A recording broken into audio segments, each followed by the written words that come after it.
क्या हाल आप सबका। तो आज की वीडियो में मैं आपको बताऊंगा कि फ़ारसी में हफ्ते के दिनों के नाम कैसे बोले और समझे जाते हैं। तो हमारा जो पहला वर्ड है वो है शंबे।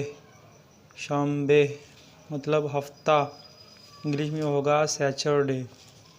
दूसरा जो वर्ड है वो है यकशंबे।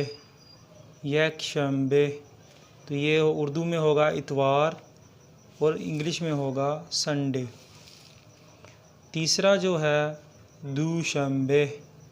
दूशंबे दूशंबे मतलब सोमवार, मंडे। अगला है सहशंबे। सहशंबे मतलब जो अब ये एंड वाला जो है ना, इन दोनों के एंड पे से और शंबे के एंड पे, इसको बड़ी ये उर्दू में बड़ी ये की तरह पढ़ना है, ठीक है। सहशंबे मतलब मंगल, ट्यूसडे, ठीक है। इंग्लिश में ट्यूसडे, उर्दू में मंगल। अगला जो है चौहरशंबे। चौहरशंबे मतलब बुध, इंग्लिश में होगा वेडनेसडे। अगला है पांचशंबे। पांचशंबे मतलब जुमेरात, इंग्लिश में होगा थर्सडे।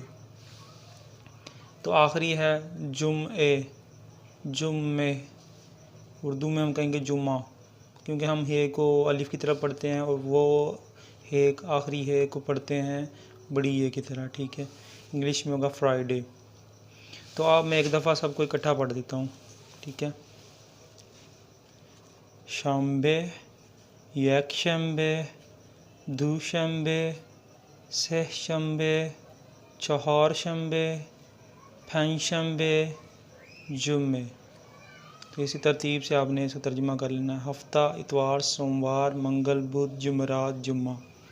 तो ये थे आज के डेज़ ऑफ वीक्स, हफ्ते के दिनों के नाम।